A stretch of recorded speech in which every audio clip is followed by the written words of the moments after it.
The edge of the land has always held us in quiet reverence. It is a place of both comfort and danger, where firm earth meets something unknowable. The sea does not invite or repel. It simply waits. And for as long as humans have existed, we have stepped toward that edge with awe, with curiosity, and with a strange need to belong beside it. There is a pattern almost too quiet to notice. Great cities built near the water's mouth, civilizations rising near deltas, rivers, bays, and coasts, as though drawn by some magnetic promise. The sea gave fish, gave trade, gave cool winds on hot days and stories carried from distant lands. But it also took. The shoreline is not a wall, it is a whisper. It changes not with violence but with time, grain by grain, tide by tide, and so many of our oldest cities, the ones built in devotion to the sea, now lie beneath it.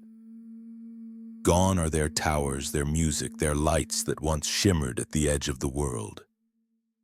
What remains are outlines, ruins, pieces of stone buried in silt, waiting beneath the waves like half-remembered dreams. Why does the sea call us so closely, only to swallow what we build? Perhaps it is because we sense something eternal in water. It feels ancient, older than the land. When we look out over its surface, we are staring into time.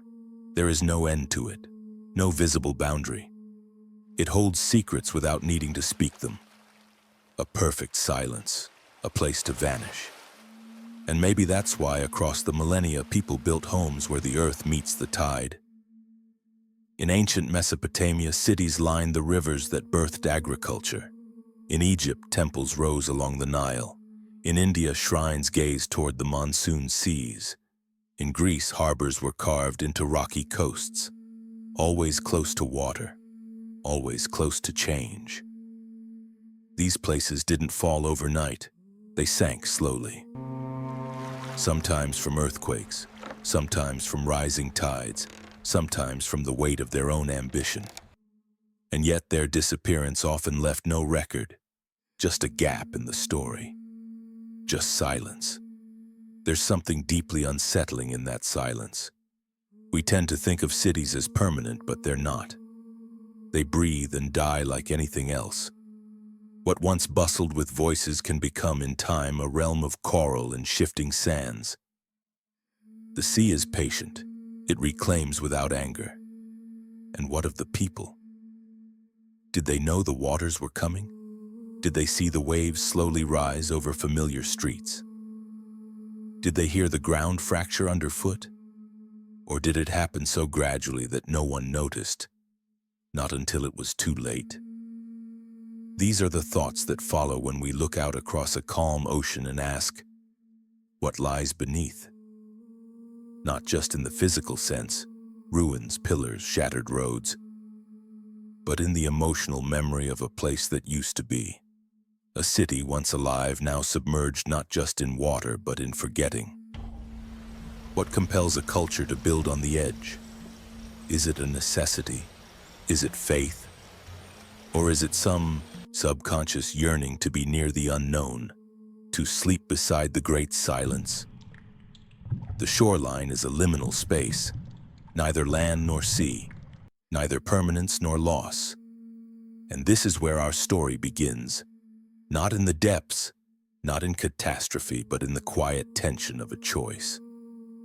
The choice to live near mystery, the choice to settle where the ground is softest, the edge is thinnest, and the world beyond is both beautiful and unknowable. We begin here not with what is lost, but with where things are most likely to vanish. The boundary, the edge of memory, the place where stories begin and eventually are forgotten. Water is the great contradiction. To the eye, it is soft, reflective, harmless. A glassy mirror in the early morning, barely moving. It catches light like silk, dances with the wind, shimmers under moonlight. It comforts us, the sound of it lapping against stone, trickling in a stream, falling gently on rooftops. It gives life, our bodies crave it, our ancestors followed it. Crops bloomed when it stayed and withered when it left. Entire empires blossomed because water lingered near their borders. But water does not linger by design. It moves, it shifts, it consumes. To understand water is to understand contradiction. It is the most essential force and the most merciless. It gives without favor. It takes without reason. It does not remember the things it drowns, but neither does it let them rise. They stay, buried beneath the surface, suspended in silence, forgotten above, preserved below. There are cities, whole cities, resting under rivers and seas. Their names are either whispered by historians or not known at all. In some places, fragments of columns reach from the seabed like broken fingers. In others, stone roads vanish into darkness traced only by sonar and silt. The water covers them so gently that you could swim above and never know. But if you listen carefully, there's a strange weight beneath that calm, because water keeps secrets. It remembers what we forget, but not in the way a book does, with clarity and order. It remembers by hiding. It swallows temples and market stalls, amphitheaters and shrines, preserving them under layers of salt and time. It's not a memory built for discovery. It's a memory built for silence. Rivers, too, are guilty. They once guided merchants and priests, artists and soldiers. Boats traced their spines like blood through a body. But floods came. Courses shifted. Cities that once stood proud on their banks were abandoned when the water moved on. Or worse, when it stayed too long. In Mesopotamia, the cradle of civilization, once thriving cities now lie beneath mud and reed beds. The Tigris and Euphrates gave rise to Sumerian life, and they also erased it. The same hands that irrigated crops became channels for destruction. In Egypt, entire towns once bustling with life were forgotten beneath Nile floods, their names surviving only in fragments etched in crumbling sandstone. Sometimes the water is gentle in its theft, a slow rise, a tide that eats inches over decades, and sometimes it is instant, a tsunami that reshapes the coastline in a single breath. A dam that collapses, a storm that swells, entire villages taken while their people sleep. And yet, we keep returning to it. Why? Why build where water can reach? Because water is also home. It connects. It hums with rhythm. No two rivers flow exactly the same way, yet all feel familiar. The sea has pulled travelers and thinkers across its vastness for centuries, promising discovery just beyond the horizon. There is hope in water, not just loss. It's this duality, nurturing and consuming, that gives water its sacred weight. In almost every religion, water cleanses, blesses, and renews. Baptism, ablution, pilgrimage. Yet the same element drowns, erodes, and buries. Entire creation myths begin with floods. Some end with them. It is the force of beginning and undoing. In the Andean highlands, ancient people told stories of a great flood sent to cleanse the world of its sins. In Mesopotamia, the Epic of Gilgamesh speaks of a deluge that wiped clean the earth. In Hindu mythology, Lord Vishnu takes the form of a fish to guide the righteous through rising waters. And in nearly every culture, there is a version of this. Water rising not just as punishment, but as reset. Not merely destruction, transformation. So when we look at sunken cities, we are not just looking at accidents. We're looking at a pattern, a ritual, a repeating memory that spans continents and centuries. The sea takes, the river takes, but in doing so they preserve. The story of Thonis-Heracleion, for instance, once a thriving Egyptian port city, was long thought a myth until divers discovered its remains in the murky depths off the coast of Alexandria. Statues, coins, entire buildings were found intact, hidden for over 1,000 years. It had slipped into legend, into rumor, until the water gave back just enough to prove it had been real. But not all cities are so generous with their return. Some remain whispered, like the city off the coast of Cuba, deep beneath the Caribbean, where sonar scans revealed vast geometric formations. Are they real? Are they natural? The water offers no answers, only shadows. Even modern cities are not immune. In the 20th century, entire communities were sacrificed to dams and reservoirs. In the US, towns were evacuated and flooded to create man-made lakes. Under the calm surfaces of those lakes are buildings with doors and windows still intact, streets that once echoed with footsteps, now walked only by catfish and shifting weeds. Water accepts what we leave behind. It does not decay in the same way as fire. It preserves, but in quiet. It mutes the voices, it covers the signs, and it waits. There is a kind of sacredness to that, a reverence, a stillness that asks us to look more carefully. To see not just the beauty of water, but the weight of what it carries. So many of our stories begin with water, and so many end with it. When we stand at the edge, whether on a rocky cliff, a mossy bank, or a shifting shore, we are not just watching waves. We are looking into time, into memory, into a force that has fed us, ruined us, and held our secrets better than any vault. Water does not tell what it knows, but it remembers. There have always been places on maps that make no sense, names carved in ancient charts, cities drawn in elegant ink, coastlines that never matched reality. To early explorers, these errors weren't mistakes. They were mysteries. Whispers of lands that had vanished, towns that once stood proud and now were missing, swallowed not by time, but by water. Throughout history, cartographers struggled not just with geography, but with memory. They drew what they were told, and what they were told often blurred fact with legend. There are maps from the 15th century that show entire civilizations that don't exist today, not because they were imagined, but because they may have once been real. There are accounts of cities that stood along coasts which are now far underwater. The names shift through time: Contraire Gwaelod in Wales, Lion City in China, Pavlopetri in Greece.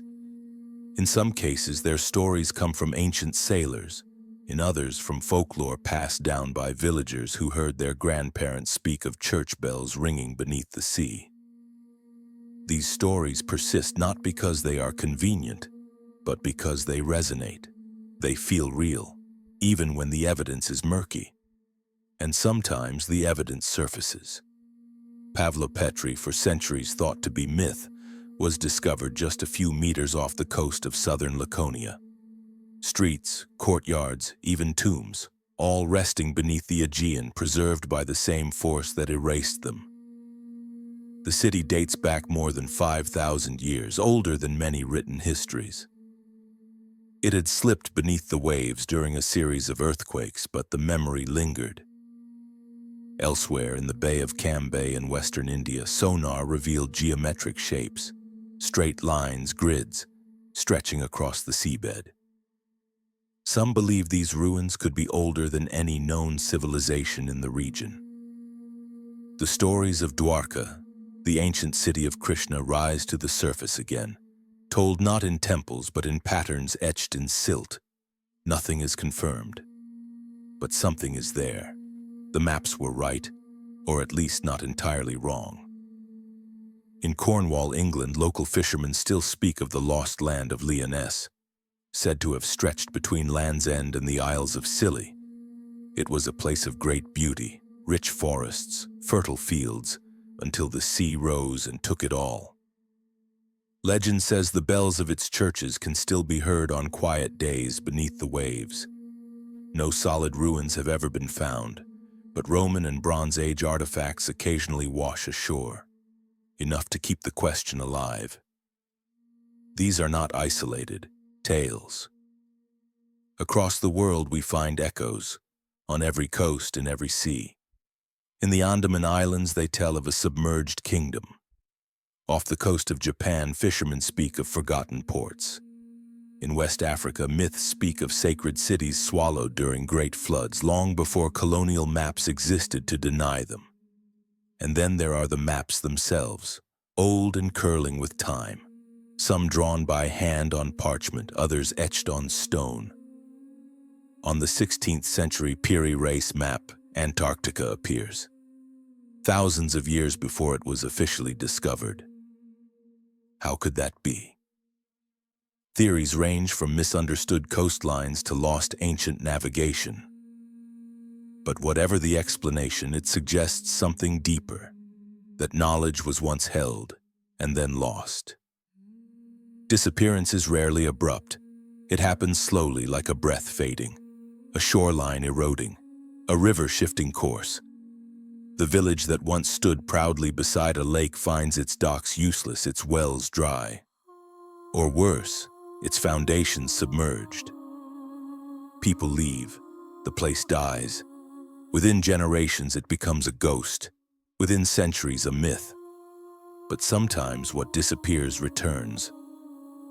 In 1993, a drought in Spain revealed the dolmen of Guadalperal, a megalithic structure dubbed the Spanish Stonehenge. Normally hidden beneath the waters of the Valdecañas Reservoir, the stones emerged like ancient teeth. For decades, they had been submerged by modern engineering. For millennia before that, they had been forgotten. Their reappearance was like a whisper from prehistory. We live in an age where satellites can scan the ocean floor and divers can reach impossible depths. And yet many of these stories still elude us. The maps may be more accurate now, but they remain haunted. Empty patches still linger, not blank, but quiet. Waiting. Because these aren't just tales of geography, they're stories of memory, of what we choose to record and what we forget. A city may vanish, but the song about it might remain. A port may sink, but its name lives in lullabies sung to children. These legends carry the scent of salt and moss and grief. They carry a sense of loss that feels ancient but never distant. There is a sadness threaded through these disappearances, but also wonder. The idea that the past might still be out there just beneath the surface, that the places we thought lost are not gone, just waiting for the tides to shift. Maps of disappearance are more than flawed records. They are emotional cartographies. They trace the edges of where memory meets myth, where certainty ends and curiosity begins. They do not ask us to believe blindly. They ask us to look again, to listen more closely, to question what was erased and why. Because every vanished city, every forgotten coastline, every name that fell off the edge of a map once had streets, voices, fires glowing in the night. And sometimes, if the water is still and the moment is right, you can almost hear them. There is a quiet that exists only underwater. It is not the silence of a forest or a forgotten room. It is denser, heavier. It swells in the ears, wraps around the skin, mutes every movement. And in that silence, something ancient sleeps. Not lifeless, only waiting. All across the world, beneath the tides, lie cities that once pulsed with human life. Their streets are now etched in silt. Their temples are home to sea creatures. The air they once held has turned to salt and shadow. What remains is not ruin. It is memory, suspended. Start first in the waters off the Gulf of Kambat, India. There, not far from the modern city of Dwarka, rest the submerged remains of what some believe to be the ancient Dwarka of legend, the city of Lord Krishna. Divers have found long, linear stone structures, grid-like patterns, tools, pottery. The sea here is restless, stirred by sediment and currents. But occasionally, just briefly, the past reveals itself. A staircase, a wall, a piece of worked stone that suggests design, not chance.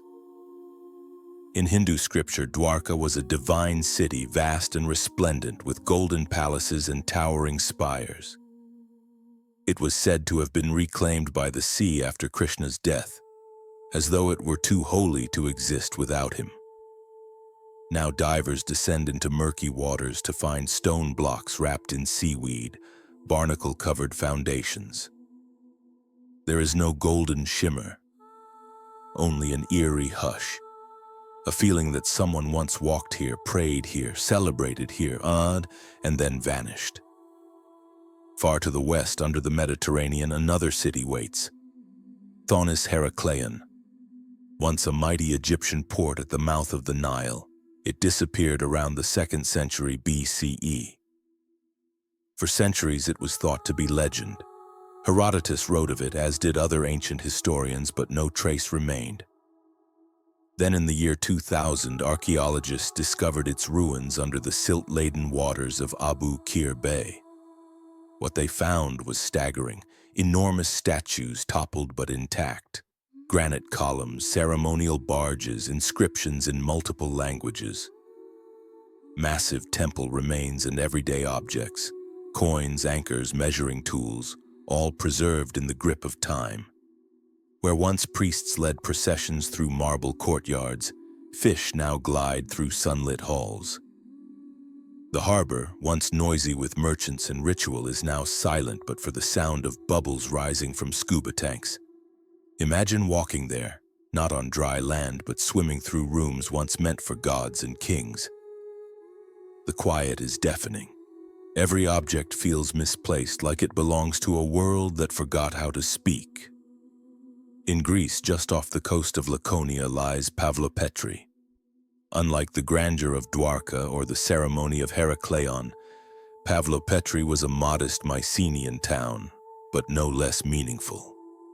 It dates back nearly 5,000 years. Its streets remain intact, narrow and planned, with distinct houses, courtyards, even a drainage system. Divers have mapped the entire layout, as if peeling back time like layers of earth.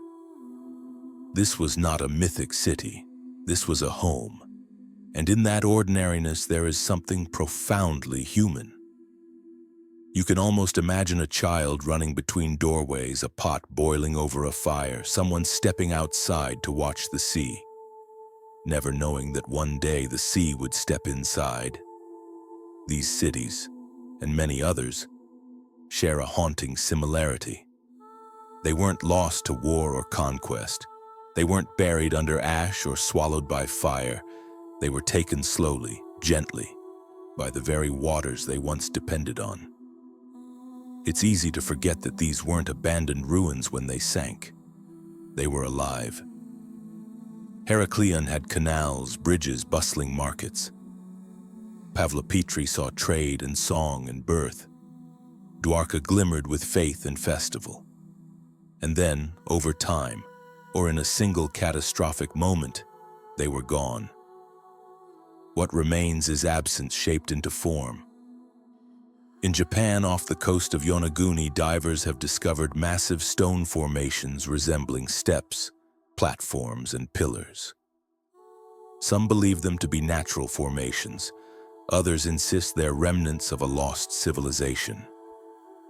The sea there is clear and deep, and the shapes rise from the seabed like half-finished thoughts.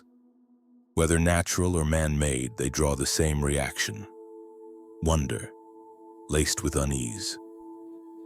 Because all of these sites ask the same question: what else have we forgotten?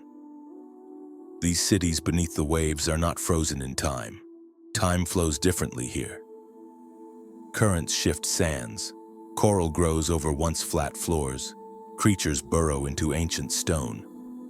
And yet, in some ways, these places feel more alive than the ruins above ground. They are not tourist sites. They are not roped off or restored. They are untouched, still lost, still sacred. The sea doesn't preserve like air does. It doesn't keep paper or paint. It erases color, softens edges, turns sharp memory into soft mystery. But it also protects. Without water, perhaps these cities would have crumbled entirely. With it, they remain, not whole, but waiting. There's a reverence in exploring them, a hushed respect. These are not just archaeological sites. They are graveyards, dreams, ghost towns cradled in liquid silence. To swim through them is to trespass softly on another era's hope. No bustling port, no grand temple, no thriving home is immune. The ocean does not discriminate. It takes what it touches. But in taking, it also keeps. And so we walk, in imagination, in study, in story, through the blue corridors of Heracleion, down the dusty sea lanes of Pavlopetri, along the forgotten causeways of Dwarka. Not just to find answers, not just to marvel, but to remember that what we call lost is often just sleeping, quiet and submerged, beneath the waves we still dare to trust. It has always been our nature to live near the edge. Where land meets water, we settle, we build, we thrive. There is something irresistible about the threshold, the rhythm of waves, the promise of fish, the hum of trade. Coastlines offer life, motion, opportunity. And so we stretch our cities to the very lip of the sea again and again across continents and centuries, as if we've forgotten how the stories end. We build too close, not out of recklessness always, but out of need. Early humans followed rivers because rivers gave water, food, and fertile soil. They hugged the edges of lakes, clustered along gentle estuaries, and eventually reached the sea. The ocean promised abundance, not just of fish, but of contact. Boats could carry goods farther than feet ever could. Harbors became hubs, shores became capitals. And then, slowly, inevitably, the sea came closer. Some cities fell to erosion, a steady pull, wave after wave, stealing inches each year. Foundations weakened, streets cracked. The water took a little more with every season until the first buildings vanished, then the second, then the rest. Others collapsed in moments, in tsunamis, storm surges, or floods sent by swollen rivers. Towns swept away in the dark with little warning. Lives changed forever by a single rising wall of water. And yet each time, we returned. In ancient times, there was no way to know the tide would rise or that a peaceful river could betray its banks. But as centuries passed, knowledge grew. And still, we built too close. The pull of the edge remained. In the Netherlands, communities fought for centuries to hold the sea back. Entire cities stood below sea level, protected only by dikes and human faith. Some years the defenses held, others they cracked and the water poured in. In Southeast Asia, vast cities rose near deltas, Ayutthaya, Angkor, and others, drawn to the freshwater channels that sustain trade and agriculture. But deltas are shifting things. They expand, collapse, flood. The very lifelines that fed these cities eventually unraveled their foundations. In Central America, the ancient Maya built cities beside cenotes and floodplains. In China, great capitals flourished near rivers that changed course with devastating regularity. The Yellow River, known as China's sorrow, shifted so violently over the centuries that entire communities were erased, their histories buried beneath layers of new silt. Even today, we build skyscrapers beside oceans and luxury homes on cliffs that erode each year. We tell ourselves the walls are strong enough, the warnings far enough. But the sea does not listen. It rises slowly, then suddenly, always with the same quiet certainty. The truth is not just in the violence of disasters, it's in the silence of inevitability. Coastal erosion doesn't make headlines. It happens in inches. A street floods more often than it used to. A foundation begins to lean. The salt creeps higher into the soil. These are the rhythms of loss, gentle, patient, unavoidable. Still, we don't stop. Perhaps it's because water feels like life. Its presence calms us, inspires us. We don't just tolerate the sea, we romanticize it. We build boardwalks and resorts, temples and theaters, all facing outward as if trying to capture the infinite. But the edge is not meant to hold weight forever. The irony is sharp. The very things that made these locations ideal for life made them vulnerable to disappearance. Fertile soil near rivers also means flood risk. Ocean access means exposure to storms. Beautiful cliffs crumble. Sandy beaches retreat. What begins as a dream becomes a danger. And yet, the cycle continues. There's something almost poetic in our inability to resist it, as if we're drawn not just to water but to the possibility of loss. We live where things are most likely to change. We build where permanence is least guaranteed. And deep down, perhaps we know that. Perhaps that's why so many myths are born near the sea, because water erases so cleanly that imagination rushes in to fill the void. A vanished city becomes a fable. A drowned village becomes a warning. And we, standing at the edge, whisper those stories again, even as we break ground on another new beginning. There is no villain in this story. No one made a single wrong choice. The coast seduces with logic, food, trade, beauty, but over time the pattern becomes too clear to ignore. We build too close. The sea comes in. We retreat. We return. There's a kind of resignation in that rhythm, a soft acceptance, like breathing, like the tide itself. We don't stop building. We just learn to rebuild. The modern world is no different. Cities like Venice, Jakarta, and New Orleans sit precariously on the edge, their futures balanced between engineering and inevitability. Seawalls grow taller, drainage systems more complex, but even as we resist, the water waits. This isn't a call for despair. It's a recognition of the pattern, a humbling.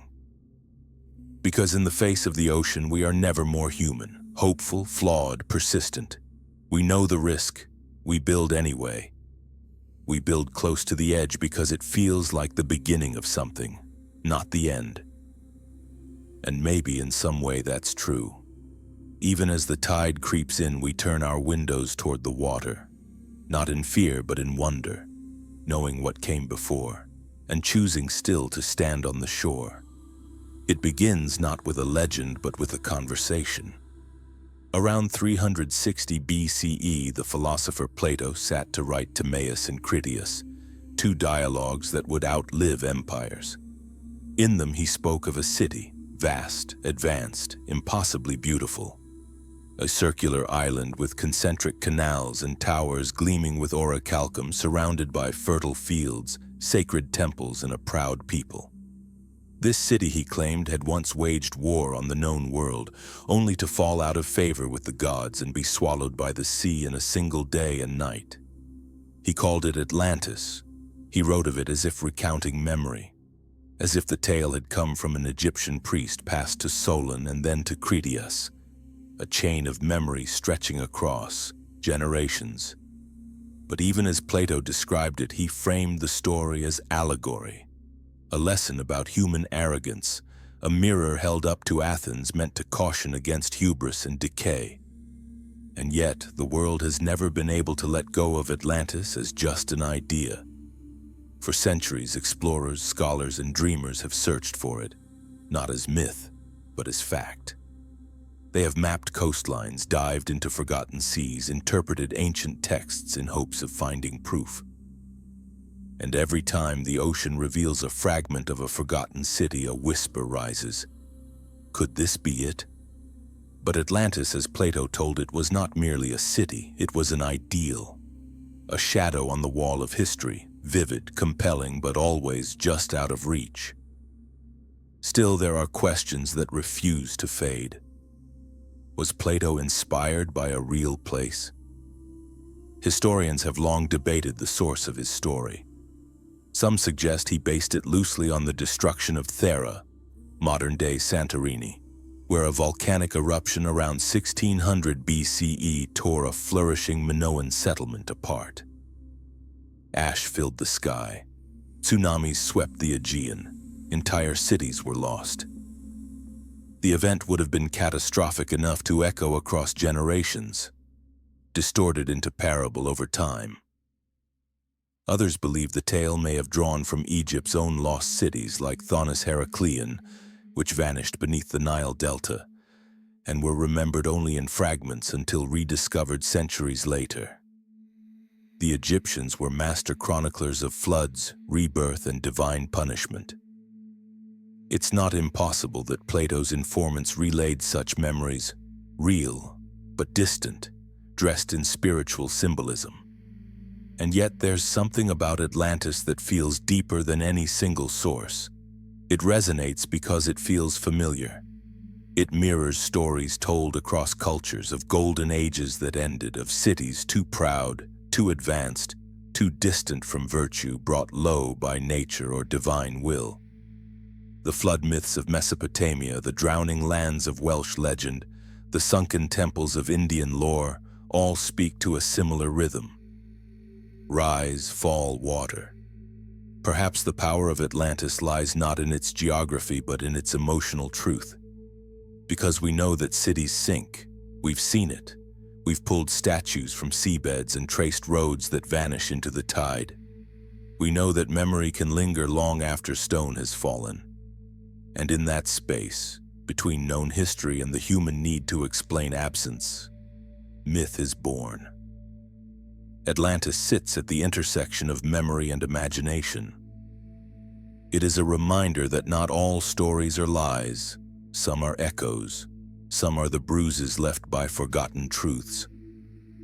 The question becomes not whether Atlantis existed exactly as Plato described, but whether the world he hinted at was ever real, not in perfection but in loss. A place proud and vast, undone by forces beyond its control. A civilization so radiant in its time that its fall left a vacuum into which imagination rushed like floodwater. Over time, interpretations multiplied. In the Renaissance, Atlantis was seen as proof of lost wisdom. Enlightenment thinkers viewed it as a philosophical ideal.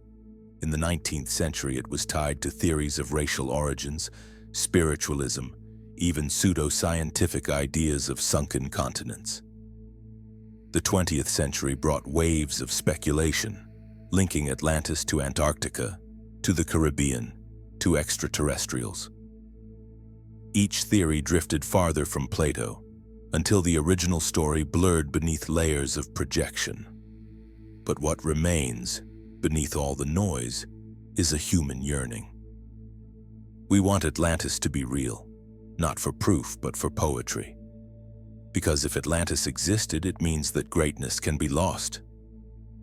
That the sea, calm as it seems, has taken more than we know. That for all our cities and towers and lights, we too are vulnerable to forgetting. And it is not just the city that captures us.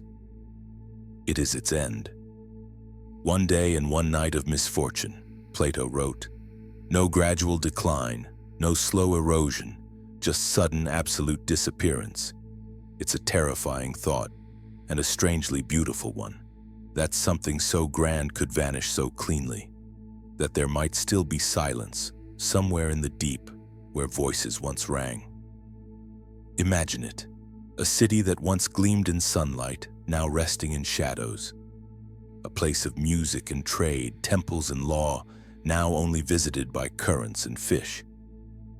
Not a ruin we can touch, but an idea we can't let go. Atlantis is not just a myth, it is a mirror, a reminder of how little we truly know about what lies beneath our feet or beneath our oceans. It speaks to the arrogance of assuming permanence and the humility of recognizing loss. Somewhere in Plato's writings, nestled among metaphor and morality, there may be a memory, passed down, distorted but real. Or maybe Atlantis never existed at all. Maybe it is entirely imagined. But even if so, it was imagined by someone who understood something timeless. That cities fall, the sea rises, and the line between myth and memory is thinner than we think. And in that shadow of truth, Atlantis endures. For centuries, fishermen along the southeastern coast of India told stories that few outside their villages believed. They spoke of temples beneath the sea, ancient stone-carved sanctuaries swallowed by the Bay of Bengal. On calm days, they said, you could glimpse their spires beneath the waves. Others claimed that during low tide or after storms, strange shadows appeared offshore, too symmetrical to be rock, too deliberate to be chance. These were not just stories whispered at night. They were memories passed through generations. And at the heart of them was a sacred number: 7. The town of Mahabalipuram, once a thriving seaport of the Pallava dynasty, holds the visible proof of one, the Shore Temple. Built around the 8th century, it rises from the sands like a hymn in stone, its towers etched with carvings of deities, elephants, and celestial forms. This temple, facing the vast expanse of the sea, stands alone now. But for hundreds of years, locals insisted it was once part of something much larger, a complex of 7 temples, 6 of which had long since sunk beneath the ocean. They called them the 7 Pagodas. Travelers from the West mentioned them too. As early as the 13th century, the Venetian explorer Marco Polo described a temple city shimmering along the Coromandel coast. Later, colonial accounts echoed the same number: 7 sacred shrines linked by mystery and tide. But over time, no evidence surfaced to support the claims. Scholars called it myth. The stone temples became legend, until the sea changed its mind. In December 2004, a massive earthquake deep beneath the Indian Ocean triggered a tsunami that struck the Indian coastline with devastating force. In Mahabalipuram, the waters briefly receded before the wave arrived, exposing stretches of shoreline that had long been hidden. What emerged shocked locals and scientists alike. Off the coast, where the tide had temporarily pulled back, beachgoers reported seeing what looked like walls, staircases, and long stone blocks arranged in deliberate formations. When the waters returned, they vanished again beneath the surf. But curiosity had been awakened, and this time, archaeology followed where legend had led. Subsequent underwater surveys revealed submerged structures, granite foundations, carved stones, and what appeared to be temple remnants aligned with the visible shore temple. The layout suggested a larger complex, possibly the very structures the fishermen had spoken of for generations. Sonar scans and dives supported the possibility of man-made forms beneath the sea, not just random rocks, but designed geometry. The 7 pagodas, long dismissed as fable, were suddenly closer to fact. It was a moment of extraordinary convergence, myth meeting science, memory meeting map. What had been folklore now had form. Not all 7 temples have been found, and perhaps they never will be, but enough was uncovered to lend weight to the oral histories. Enough to remind us that the stories carried in voices and lullabies can sometimes outlast written records. Enough to suggest that faith and curiosity are not always at odds. The temples of Mahabalipuram were not ordinary places of worship. They were built during a time of great cultural flowering, when art, devotion, and architecture intertwined. The Pallava kings, patrons of these wonders, saw stone not as obstacle but as canvas.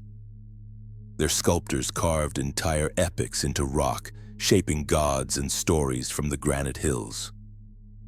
The monuments at Mahabalipuram, including the famous rock relief Descent of the Ganges, are more than art. They are cosmic narratives made solid.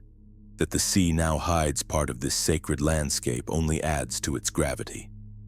There's something profound in imagining waves brushing against forgotten sanctuaries, salt clinging to carved deities, coral weaving through the remnants of prayer halls. It feels like nature kneeling beside faith, a quiet kind of preservation. And perhaps it's fitting. Mahabalipuram was always a place of thresholds, where land meets ocean, where myth meets monument. The discovery of submerged structures doesn't erase the wonder of the old tales. If anything, it deepens it. The sea didn't just take temples. It kept them, guarded them, folded them into its rhythm. Now divers descend where fishermen once pointed, tracing the outlines of a vanished past. Every fragment recovered is an offering, not just to history but to belief. The boundary between the sacred and the scientific blurs, and in that blur something beautiful stirs. We often think of myth and evidence as opposites, one emotional, the other empirical. But Mahabalipuram reminds us that the world is not so neat. Sometimes the heart knows what the eye has not yet seen. Sometimes the sea gives back what it once kept, and sometimes legend is just memory waiting for the right tide. The shore temple still stands, resilient against salt and wind, its spires weathered but proud. Visitors walk its grounds without always knowing the deeper layers beneath their feet, the echoes submerged just offshore, the stories that rise with every wave. And beyond that, under the shifting blue, lie the others, perhaps still whole, perhaps only in part. The silent pagodas beneath the sea, not lost, not forgotten, simply waiting. Long before sonar scanned the ocean floor, before archaeologists descended with cameras and ropes, there were stories. Not etched in stone or written in books, but carried in voices. Passed down from grandmothers to grandchildren, told around fires, sung in lullabies, whispered during storms. These were not histories in the academic sense. They were memories shared not to prove but to preserve, and many of them spoke of water, of floods that swallowed the world, of cities that fell into the sea, of gods who wept until rivers rose, and of lands that once stretched far into the ocean, now gone without a trace. Across cultures and continents, these stories recur with startling similarity, not in exact detail, but in shape, in rhythm, in emotional weight. They linger like the scent of rain in dry earth, subtle and insistent. And for generations they were treated as myth, poetic, symbolic, and not to be taken literally. But the deep remembers. In the Orkney Islands of Scotland, elders told tales of a lost land called Lyonesse, said to have stretched between Cornwall and the Isles of Scilly. It was a place of beauty, fields and churches and life, until one day the sea rose and covered it all. The only survivor was a single horseman racing ahead of the waves. Fishermen claim that on quiet days you can still hear the bells of Lyonesse ringing beneath the water. Thousands of miles away in the Pacific, the Aboriginal people of Australia carry stories just as old. Along the coastlines, elders speak of rivers that once ran where the sea now flows, of islands now submerged, of sacred places taken by the tide. These aren't recent memories. They stretch back tens of thousands of years, passed with uncanny consistency. And now, as scientists study submerged landscapes along the Australian shelf, they find evidence that matches the stories. Sunken riverbeds, drowned cliffs, ancient shorelines once walked by barefoot hunters. In West Africa, griots sing of sacred cities consumed by water, punishments for forgotten laws or divine decisions. In India, as we've seen in Mahabalipuram, legends of temples lost to the sea proved more than poetic when underwater surveys found granite remnants beneath the Bay of Bengal.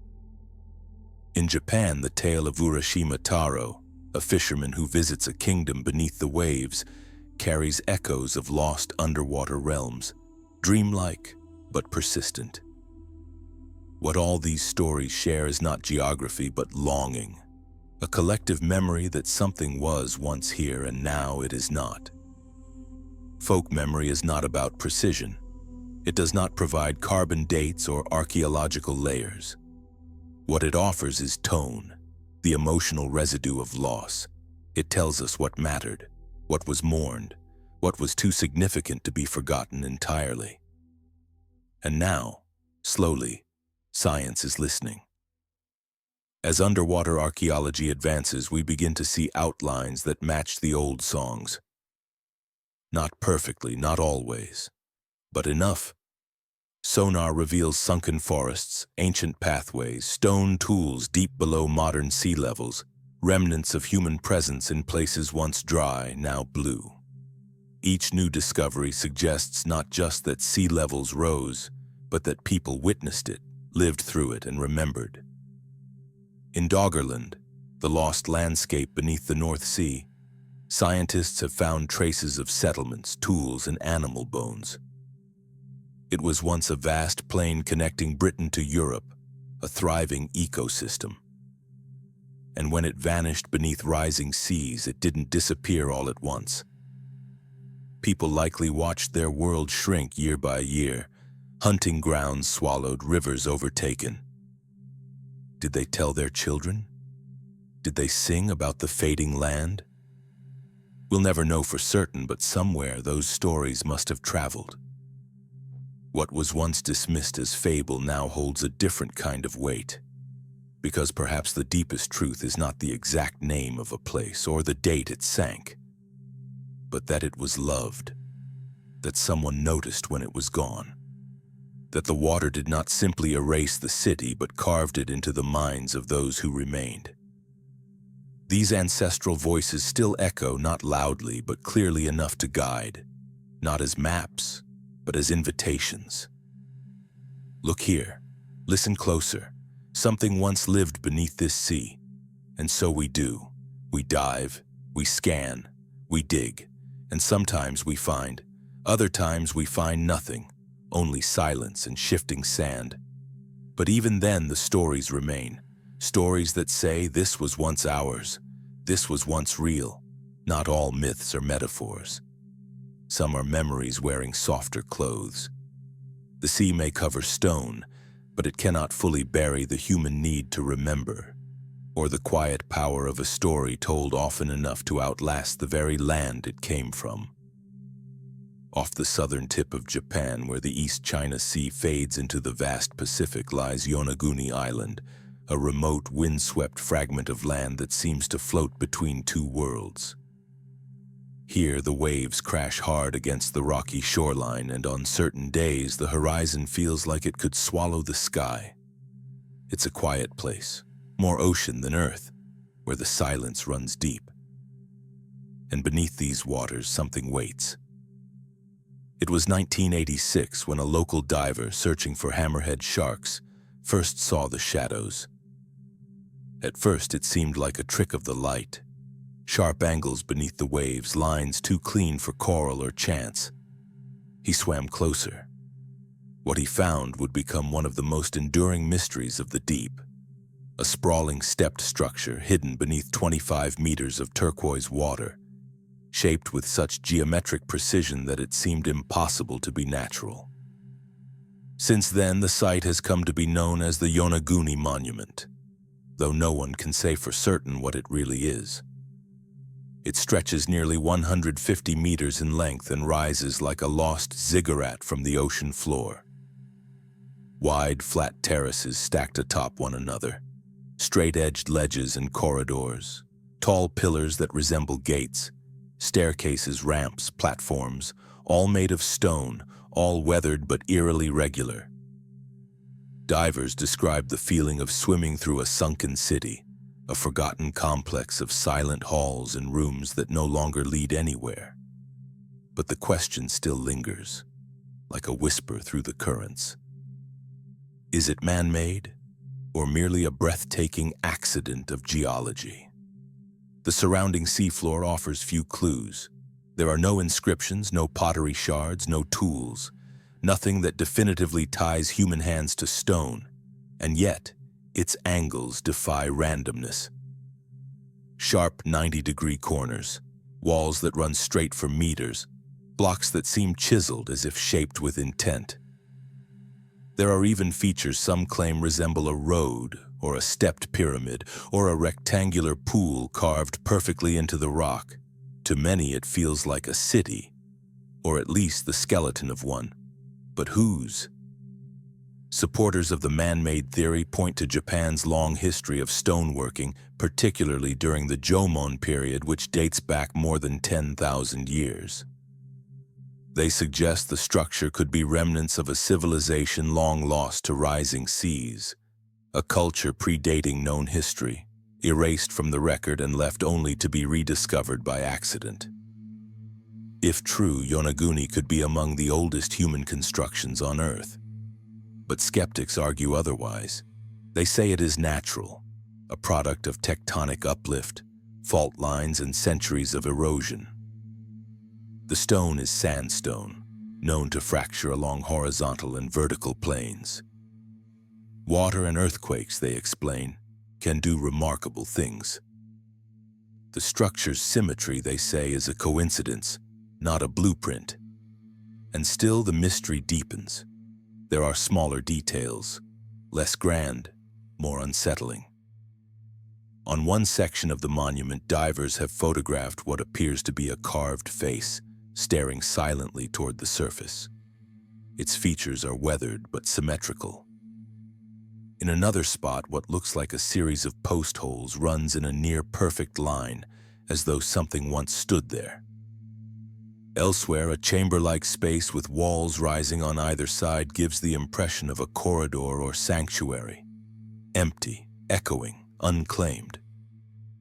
The water around Yonaguni is clear but cold, with strong currents that push and pull like breath.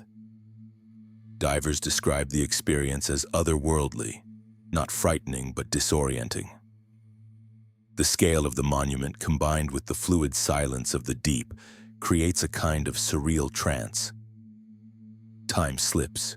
You lose track of depth. Shadows move differently here. Every turn feels like the threshold of a forgotten room. And always the same feeling returns: awe. Whether crafted by human hands or carved by time and tide, Yonaguni is a wonder. A beautiful puzzle that asks more questions than it answers. Its existence challenges our assumptions about what ancient people were capable of, about what nature can shape, and about how little we still know about the world beneath us. Because even if it is natural, that does not make it any less extraordinary. Nature, too, is an architect, a patient, unhurried sculptor of beauty. The sea does not care if we call something a monument or a coincidence. It simply shapes. Over centuries, waves can smooth mountains, winds can carve arches, ice can grind stone into spires. Perhaps Yonaguni is just one more miracle in a long list of quiet creations. But perhaps not. The absence of proof, of artifacts, of records, cuts both ways. Maybe the people who built it left nothing behind. Maybe time claimed more than just their city. Maybe the monument we see is only a fragment, the base of something once larger, taller, more complete. Maybe the rest lies buried deeper still, hidden by sand and coral and centuries of silence. Or maybe Yonaguni is exactly what it appears to be, a mystery too large for certainty. We like answers, we like closure, but the ocean does not offer that. It holds its riddles tightly. It gives us glimpses, outlines, unfinished thoughts.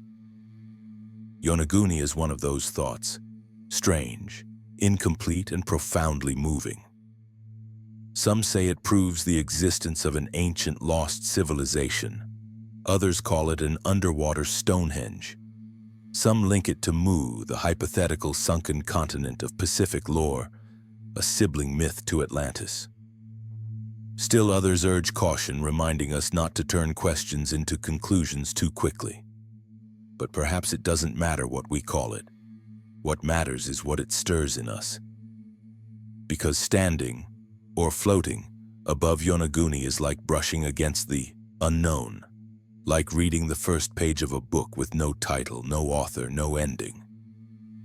It is not just a dive site, it is a threshold, between the known and the forgotten, between science and wonder, between silence and the stories we long to tell.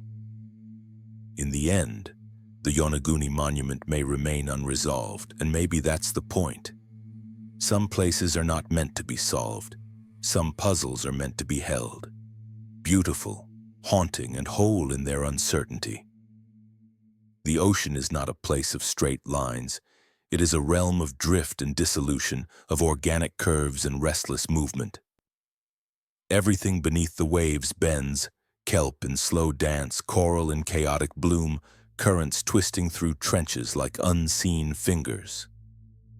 Nature here favors disorder.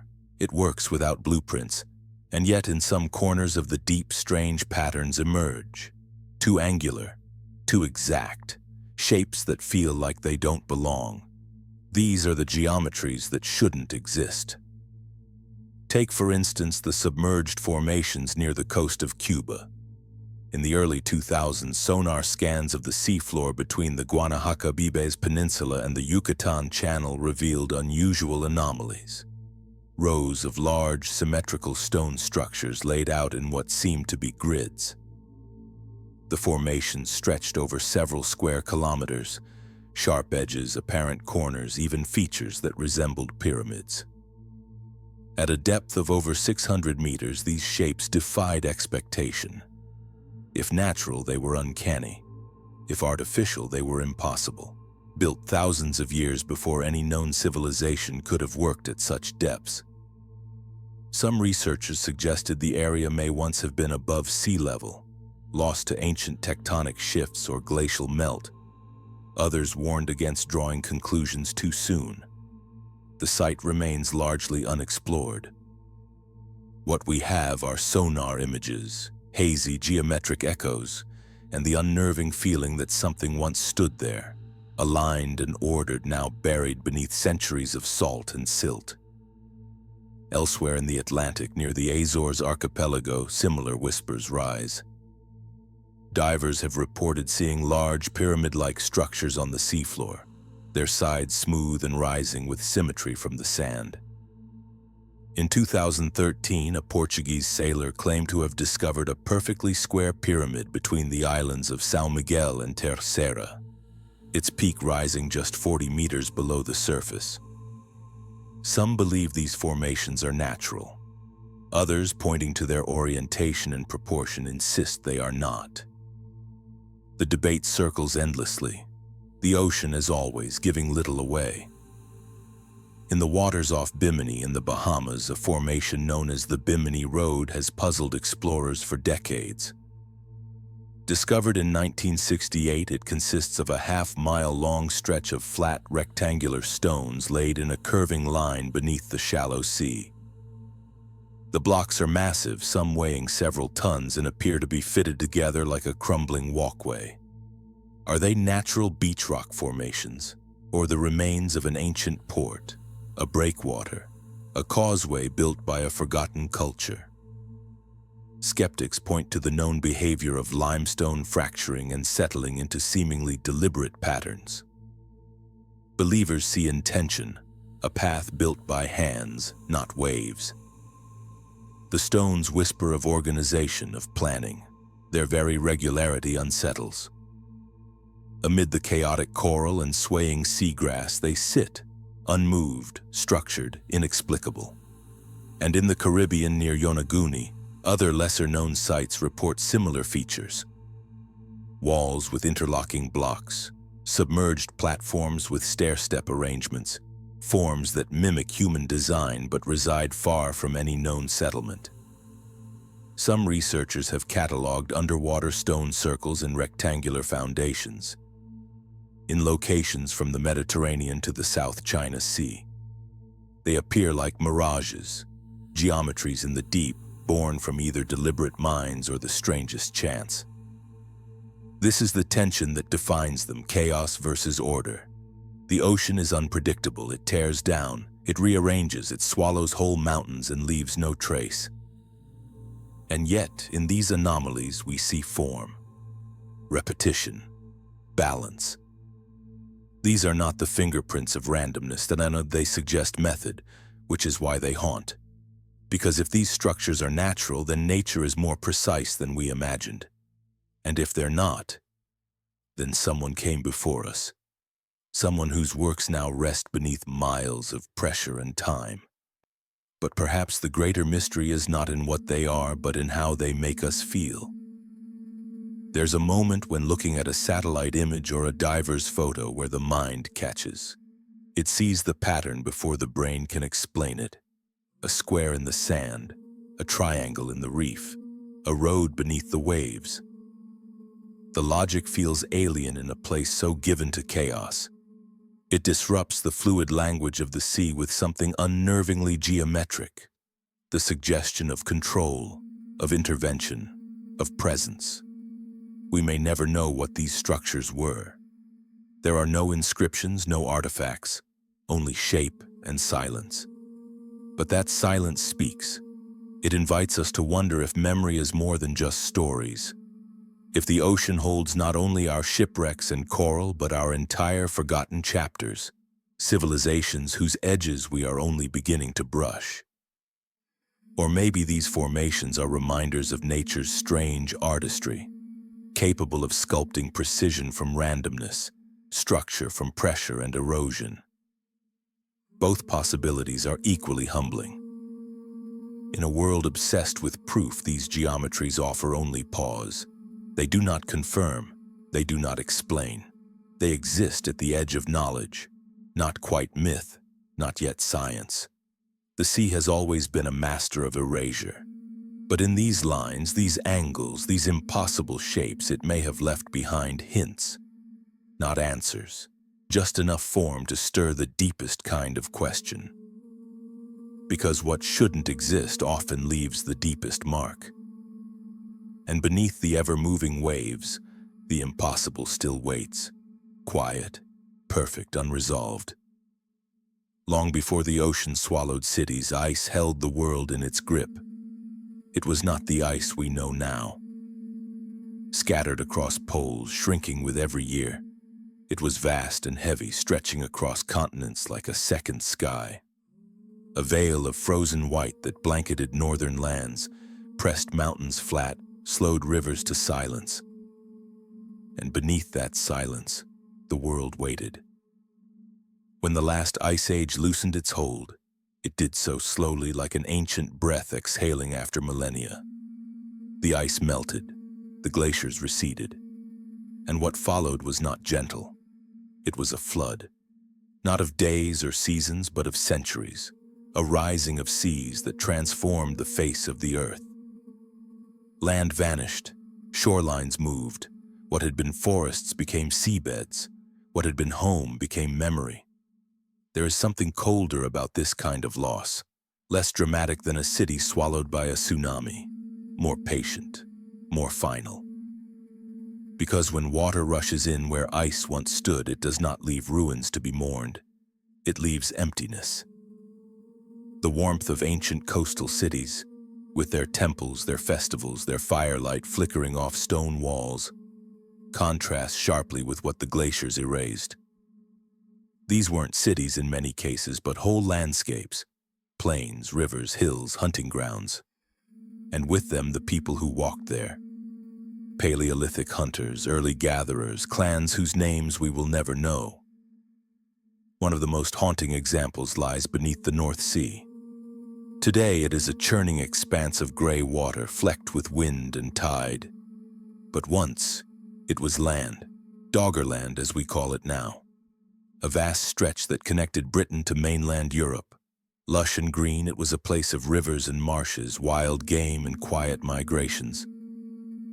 People lived there, traveled, died. The earth beneath them was firm, the world stable. And then slowly the seas began to rise. The meltwaters of retreating glaciers poured into the oceans. Shorelines retreated, rivers overflowed. Doggerland began to drown not in disaster but in inevitability. A little more each decade, villages abandoned, trails lost, until sometime around 8,000 years ago it disappeared entirely. All that remains now are fragments, flint tools dredged up by fishing trawlers, bones of mammoths and humans pulled from the deep sonar scans of sunken hills and ghostly riverbeds. There are no temples, no stone roads, just the soft imprint of life that didn't know it would vanish. Elsewhere, the same story plays out. Off the coast of Florida, underwater terraces suggest shorelines that once stretched miles further than they do now. In the Baltic Sea, stone circles rest beneath shallow waters. Perhaps sacred sites, perhaps simply markers, all now claimed by a sea that wasn't always there.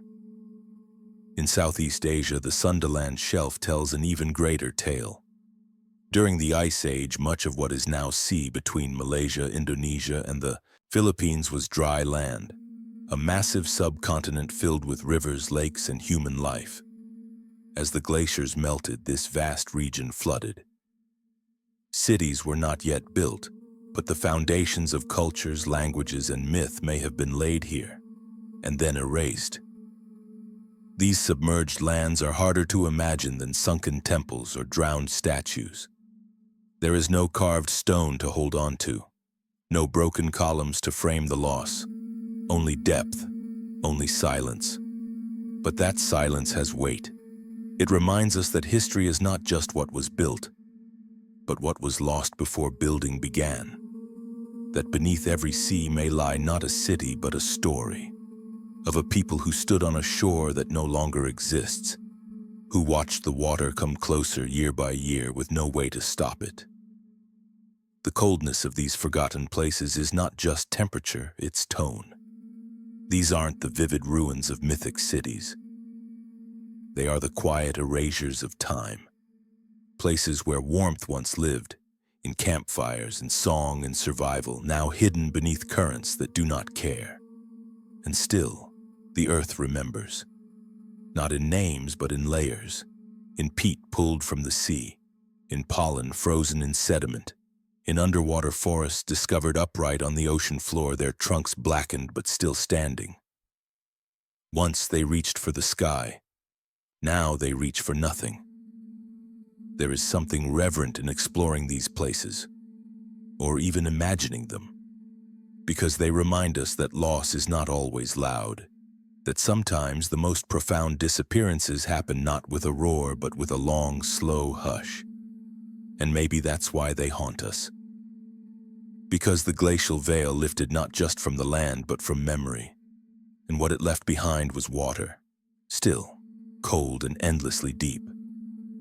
We float above these vanished worlds now, unaware of the lives once lived beneath our boats and waves. But the earth remembers. The ice may have melted, but the chill remains.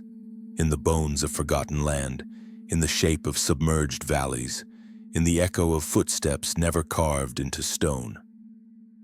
This is the colder side of our history. Not cities lost in a moment, but worlds erased in a tide. Before there was sea, there was land. Not a narrow bridge or scattered islands, but a vast living world. Rivers that curved like veins, meadows golden with grass, forests thick with oak and birch. Birds wheeled in endless sky. Mammoths roamed slow and heavy-footed. Fires burned in open hearths where people gathered against the cold. This was Doggerland, a forgotten country now submerged beneath the gray, restless waves of the North Sea. It was not a myth. It had no marble towers or sunken temples.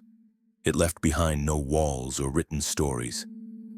But it was real as the land you walk on now. And it was loved, peopled, known. And then, over centuries, it disappeared. During the last ice age, much of northern Europe was locked in glacial sleep. Seas were lower. Ice held the oceans back. Britain was not an island then. It was simply the high western hills of a sprawling, rich plain that connected the island to the rest of the continent. From what is now the Netherlands to eastern England, Doggerland stretched wide, a place of gentle slopes, lakes, marshlands, and endless sky. For thousands of years, people hunted here.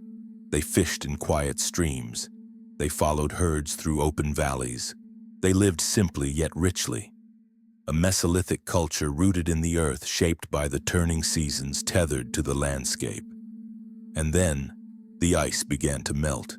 The glaciers which had held the world in stillness slowly withdrew. Meltwater flooded the oceans. Bit by bit, the shoreline changed, rivers shifted. The sea crept inward. At first, perhaps it was barely noticed. A low patch of land that stayed flooded longer than usual. A hunting trail lost to marsh. The sea so long distant growing louder. But the change was constant. The warmth brought green thing as a tdim, but it also brought water. Each year the edge of the world moved closer. Villages were abandoned, new ones built farther inland. And still the water rose. It wasn't a flood in the way we imagine, not a sudden cataclysmic event. It was slower, crueler, a kind of drawn-out forgetting. One generation might speak of a place their grandparents once lived, now too wet to cross. A few more years and even the memory faded. Eventually, all that was left was the sea. By around 6000 BCE, Doggerland was mostly gone. Only high ground remained, a scattering of hills that would become the British Isles. The connection between England and Europe was severed. The land bridge became a myth in reverse. Something that had once been so obvious, so permanent, now vanished so completely it felt impossible. And for thousands of years, no one remembered it by name. But the sea, as always, kept traces. In the 20th century, fishermen trawling the North Sea began pulling up strange things in their nets. Not just ancient animal bones, but flint tools, carved antlers, even human remains. Fragments of a world no longer there. Scientists took notice. With sonar and mapping technology, they traced ancient riverbeds buried beneath the seafloor. The outlines of valleys and lakes. The soft curves of hills that once rolled across the horizon. Doggerland emerged not as legend, but as fact. It was Europe's lost country, not made of marble, but of earth and memory. The bones they found spoke of a rich ecosystem. Elk, bison, lions, wolves. The tools, microliths, axes, fishhooks, revealed a people skilled and adaptive. These weren't primitive wanderers. They were careful observers of the land, of seasons and tides. They belonged to the world they lived in. And then that world slipped beneath their feet. One theory suggests that Doggerland's final blow came with the Storegga Slide, a massive undersea landslide off the coast of Norway that triggered a powerful tsunami around 6200 BCE. Waves swept across the low-lying coasts, flooding what was left of the drowning land. For those who remained, it may have seemed like the sea itself rose in fury. But even without that event, Doggerland's fate was sealed long before.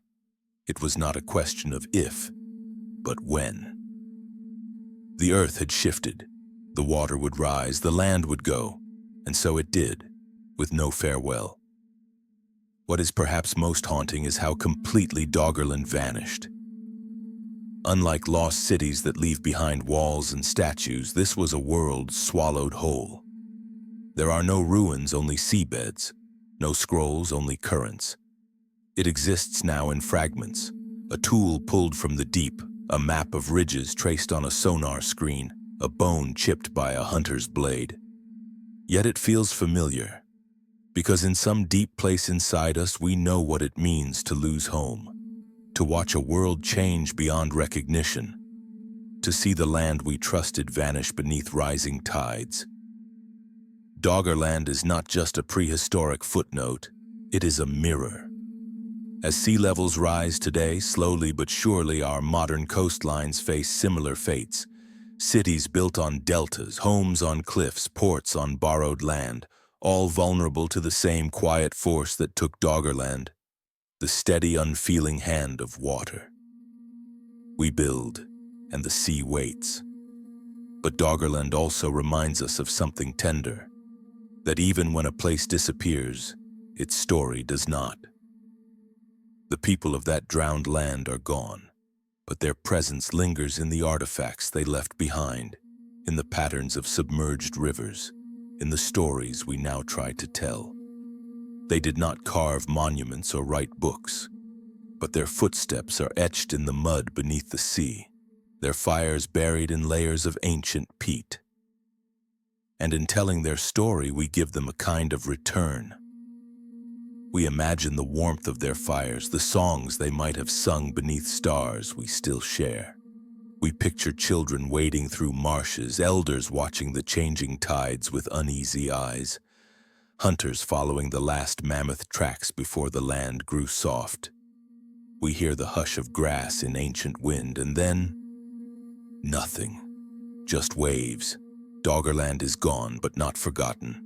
It lies beneath the cold waters where light does not reach, where memory must be imagined. A land that slowly drowned but now rises again, not in stone but in story. Not as proof but as a presence. A whisper from beneath the sea asking only to be remembered. They were built to last forever. Temples carved from stone raised not for kings but for gods. For rainmakers, sun-bearers, deities of wind and sea and death and rebirth. Their walls were meant to echo with chants, their sanctums to house the divine. And for a time, they did. Incense curled toward rafters, offerings filled altars. Feet passed over polished stone in measured procession. Bells rang, fires burned, the sacred lived here. Now they rest beneath the sea. No prayers rise from their chambers anymore. No smoke drifts through their columns. Only water, soft, cold, unending, weaving through pillars and statues, running its fingers over what remains. There is something unsettling in the stillness of a drowned temple. Something too quiet. In the Bay of Cambay, off India's western coast, divers have traced what may be one of the oldest underwater religious sites ever found. A sprawling network of stone foundations, some possibly predating the Indus Valley civilization. Among them, rectangular platforms and raised enclosures suggest spaces of gathering, of ceremony. We do not know who the gods were. We do not know the names once whispered into the wind, but the shapes remain. Purpose, frozen in structure. Off the coast of Mahabalipuram again, sacred silence lingers. There, the shore temple still watches the sea, worn but defiant. But beneath the waves, scattered granite blocks tell of others. Temples lost to rising tides, perhaps pulled under by a cyclone centuries ago. Some stones bear faint carvings, deities eroded but not erased. Sea creatures move through what once were sanctified corridors. Algae blooms where garlands once hung. And farther still in the waters of Egypt, among the ruins of Thonis-Heracleion, temples to Amun-Gareb and other gods lie toppled in the silt. Colossal statues once stood in reflection pools. Priests once stepped barefoot across causeways to perform rituals older than empire. Now those same statues sleep on the seafloor, wrapped in seaweed, their expressions unchanged. Serene, unreadable, enduring. What's most haunting is that these temples did not fall from disuse or conquest. They were not buried in sand or overgrown by jungle. They were swallowed by water. Slowly, irresistibly. And in that manner of going, they were not ruined. They were quieted. The sea does not destroy in the way fire does. It erases without malice. It covers with gentleness. A wave rolls in, and the sacred becomes submerged, not desecrated, simply relocated into a world of silence. Today, divers move through these spaces with reverence. Their bubbles rise like offerings. Their lights trace the contours of forgotten sanctuaries. Each step, each touch feels like trespassing on something holy, because the presence hasn't entirely left. There is still weight in these places, an atmosphere impossible to name. In the gloom, shadows stretch across carved altars. Broken pedestals sit in sand like empty thrones. In one temple, a stairway leads upward to nothing, as if still trying to reach the sky through a medium that never yields. Fish glide through archways with casual grace, their bodies flickering where torches once burned. Crabs scuttle across inscriptions, sea fans wave like forgotten banners. Life continues, but it is not the life that was meant to fill these halls. There's a kind of poetry in that, a blending of the sacred and the wild. The gods are no longer alone. The ocean has become their congregation. And yet, the silence remains. Not absence, but transformation. These are temples that outlasted the people who built them. Their gods may have faded from worship, but their structures still hold form. In that endurance there is something divine, not in the statues or the names, but in the simple refusal to vanish completely. Even those who never believed in these gods feel something here, because these spaces were not just for devotion. They were built from longing, a need to connect with something beyond human reach. To create permanence in a world that shifts, that these temples now sit beneath water is a cruel irony. The very idea of a temple is stillness, rootedness. The sea gives neither, and yet they endure, not as ruins but as reminders of faith, of fragility, of the tension between human hope and natural force. The gods have gone quiet, but the stones remember. They remember hands that carved them, chants that filled them, sandals worn smooth from passage. They remember moonlight filtering through high windows, the rustle of cloth, the murmur of belief. And though the water has claimed the sound, the memory echoes still, not in words, but in presence. There is no music in these halls now, but there is rhythm. The slow pulse of the current, the soft sound of sand shifting, the heartbeat of the deep. Some believe these temples still carry energy. That places once sacred do not forget their purpose.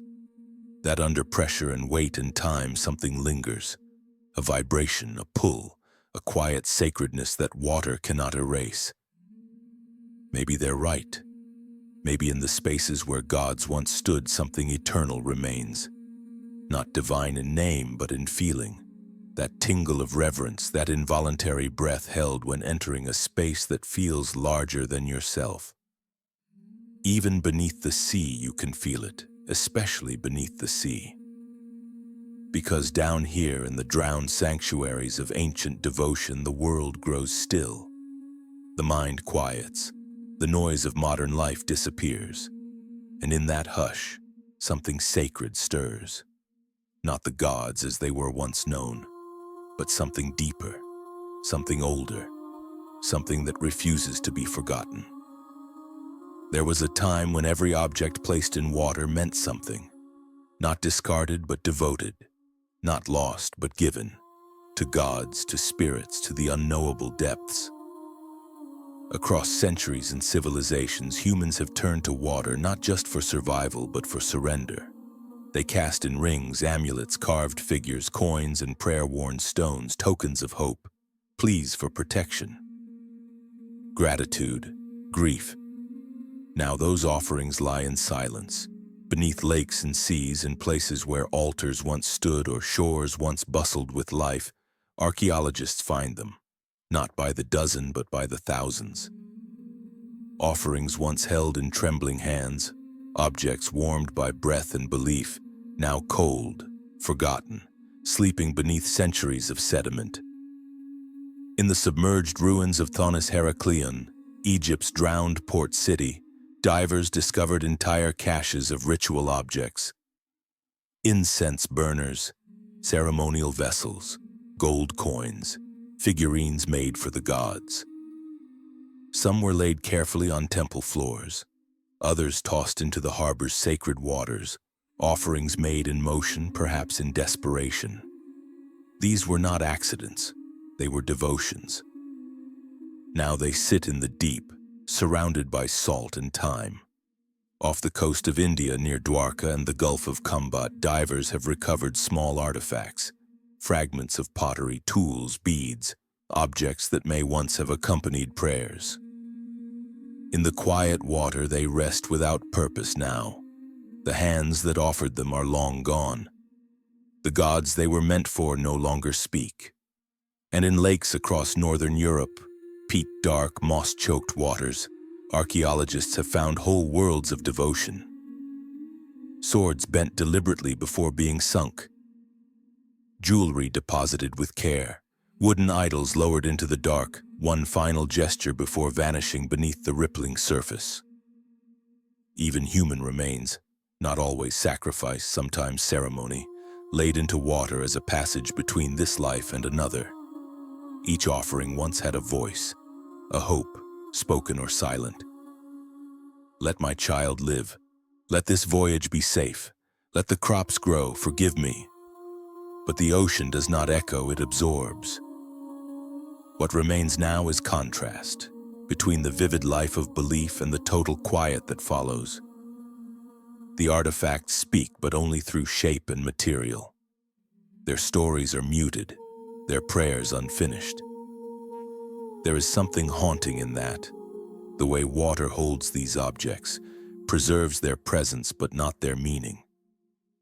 Coins offered to Neptune, to Poseidon, to river spirits no longer named, now lie scattered in the silt. Some are tarnished beyond recognition. Others shine faintly when the light catches just right. In both, the message is gone, the hand is gone, the need forgotten. But the gesture, that still lingers. Because even in their silence, these offerings remind us of the emotional weight they carried. They were never just things, they were thresholds. Each one marked a moment, a crossing, a hope, a surrender.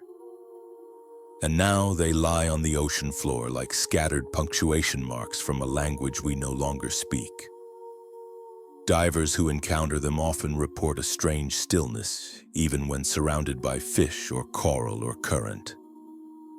A hush settles in, a feeling that this place is not entirely empty, even if no one visits. There is a weight to objects offered in belief, a kind of residual meaning hanging in the water, unmoored but persistent. And it's not only the artifacts themselves, it's the absence of sound around them. The contrast is sharp. Above, the act of offering was often accompanied by music, chants, whispered words.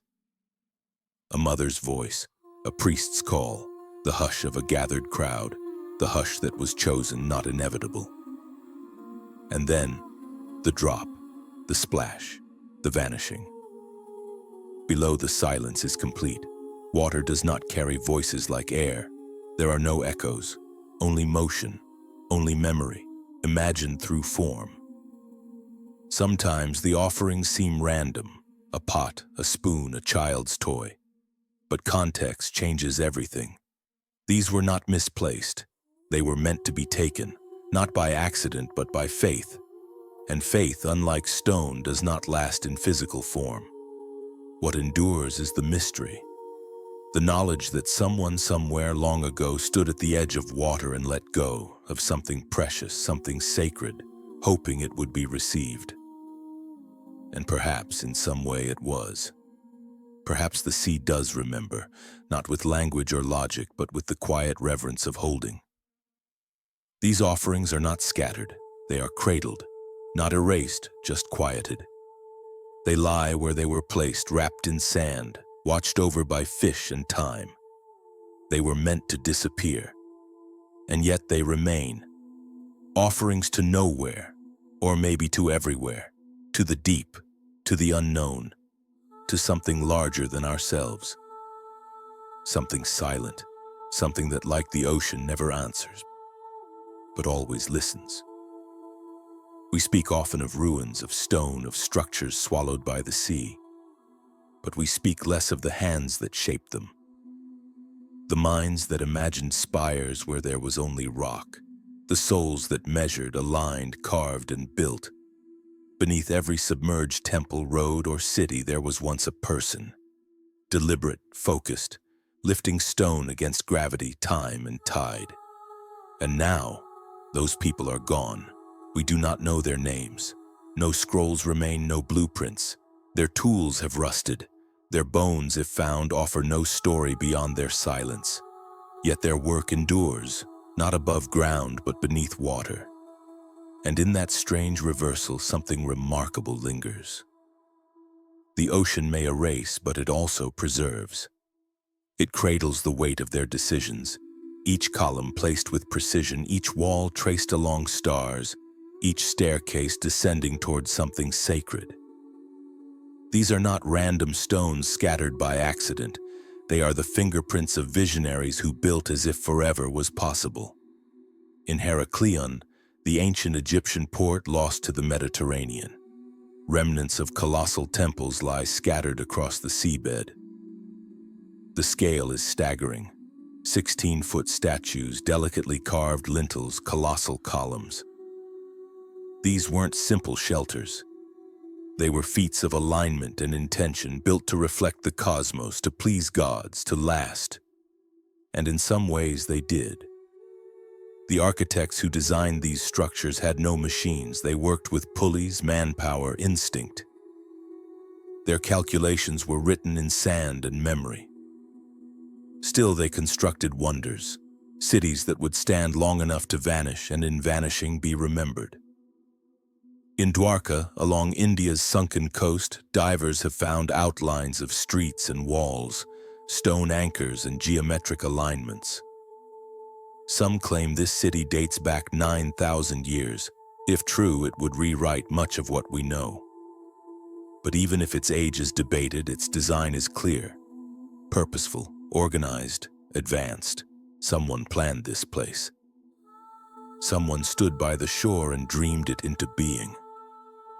What remains now are only fragments, half-buried steps, fallen beams, rooms open to the sea. Yet even these whisper of minds that once saw further than survival. These were not just people reacting to nature. They were shaping it, holding it back, turning raw stone into symmetry, into meaning. And then they disappeared, not all at once, not in fire or war. Most likely they faded slowly, their cities succumbing to tides, earthquakes, rising seas. But the echoes of their choices live on. We feel it every time a diver swims through a doorway that leads to nowhere. Every time sonar maps reveal foundations beneath the sand. There's a kind of ache in that. To see the work of genius outlive its creators, but only in ruin. These architects built for the sky, for gods, for permanence. They could not have imagined fish threading through their corridors or coral blooming across their sacred carvings. And yet their designs adapt. The structures still hold shape. Their lines are softened by silt but not erased. Their symmetry remains visible even beneath murky light. Some beams still bear weight, some steps still climb. It speaks to a skill we can only guess at, an understanding of material, of gravity, of place. These were engineers, artists, philosophers, all rolled into one. They were builders who saw more than function. They saw legacy. And so we admire them, not as myths, but as forgotten masters. We wonder how they worked. Did they argue over angles? Did they sketch in the dust, pace out temples under the sun? Did they know their cities might one day sink? Or did they believe that, as builders always do, that what they made would last longer than the sea? Perhaps they were right, because long after the tides rose, after the languages changed, after the world moved on, we are still drawn to what they made, still crawling through their ruins, still marveling at their proportions, still sketching their blueprints by torchlight, now with scuba gear and underwater drones. They speak to something we all share, the desire to leave a mark, to create something beautiful, meaningful, lasting. Even if we never see how it ends, their work reminds us that time does not destroy genius. It only buries it. And sometimes, just sometimes, the ocean gives a little back. A carving, a column, a room still standing. And in that moment, we meet the minds of those who came before, not in words, but in form. In the quiet persistence of architecture, surviving against all odds. In Japan, at Yonaguni, massive stone platforms and terraces raise questions we cannot yet answer. If man-made, their scale is astonishing. If natural, their precision is haunting. Either way, someone long ago may have shaped part of it, or chosen to build beside it, adding human order to nature's raw geometry. We may never know, but the question itself honors the possibility of a vanished engineer, one who saw beauty where others saw only rock. These people, these architects of the abyss, lived in times we barely understand. Their calendars do not match ours. Their gods are no longer worshipped. Their cities no longer rise toward the sky. But underwater, beneath the pressure of centuries, their work endures. Not perfectly, not completely, but enough. Enough for us to recognize intention. Enough for awe. Enough for wonder. And in that wonder, something shifts. They stop being anonymous figures in the past. They become us. We too are builders, dreamers, planners. We shape stone, shape steel, shape skylines. We too believe in permanence, even when we build so close to the sea. Maybe that is the lesson they left behind, silent and submerged, that what we build is only partly for the present. The rest is for someone we will never meet, to find in some forgotten future and ask, who built this? And why does it still stand? In the end, the sea does not erase all. It buries with care, and beneath the waves the architects remain, not in name, not in bone, but in balance, in symmetry, in stone that still holds its place. Most things in water decay. Wood softens, metal rusts, cloth dissolves into threads. Even stone, that oldest of materials, wears away, grain by grain, tide by tide, softened by salt and current. The sea is patient. It waits. It does not shatter what it touches. It simply touches it long enough to change it. And yet some stones remain, not scattered, not broken, still standing, still aligned, still bearing weight after centuries beneath the sea. Structures meant to face the sun now facing darkness, temples without roofs, walls with no homes, but there, intact, unyielding. There is something quietly astonishing about these survivors. In the ruins of Thonis-Heracleion off Egypt's coast, blocks of granite still rise in formation, once part of sacred spaces now resting on the seabed in near-perfect arrangement. Statues of gods still wear their faces. Door frames remain upright. Their edges are softened, but not erased. They seem to ignore the ocean around them as if they remember how it felt to be dry, to echo with footsteps and flame. In India's submerged sites, particularly near Dwarka, divers have traced long stone walls that haven't collapsed, though they've endured millennia of currents and shifting silt. How they remain is not a mystery of magic, but of skill. The stones were cut with care, placed with purpose. They lock into each other as if they do not wish to fall apart. In Pavlopetri, off the Greek coast, a 5,000-year-old town still wears its original layout like a memory. Narrow streets, rectangular homes, stone-lined courtyards, not guessed, not imagined, but mapped with clarity. The water has taken color, context, wood, and fire, but it could not take the form. The pattern endures. Geometry, preserved, and in Yonaguni, whether natural or crafted, massive slabs rise, in steps so clean they draw breath from the lungs. Edges worn, yes, but still there. Still unbroken. It is not their beauty alone that stirs the heart. It is their refusal to collapse. How is it that some stones resist what so many cannot? Part of the answer lies in the material. Granite, basalt, dense limestone. These are not soft stones. They were chosen for a reason. The ancient builders knew what would last, even if they did not know for how long. But more than the material was the mind. They understood balance. They knew how to cut and place, how to distribute weight and manage pressure. No mortar sometimes, just precision. Just trust in shape. They were not building with haste. They were building with reverence. Perhaps that is what separates what survives from what doesn't. Not just strength, but intent. The structures that remain underwater were often those built for the sacred, not the temporary. Temples, altars, public spaces where the divine met the human. Their builders were not just engineers, they were caretakers of meaning. And still we feel the tension, because we know how fragile it all is. One shift in the seabed, one earthquake, one storm, and the last upright wall might fall. The final doorway might sink beneath another layer of silt. Permanence even here is an illusion. But it's a powerful illusion, because these stones have already outlasted their makers. They've survived not just erosion, but forgetting. The civilizations that built them are gone. Their gods are quiet. Their languages sleep. And yet the stones remain, like breath held across centuries. They make us question the future. What will we build that endures like this? What will be found 5,000 years from now, still standing beneath the waves, or buried in some forgotten corner of Earth? Will it be metal, cracked and corroded, plastics warped and adrift, or will it be stone again?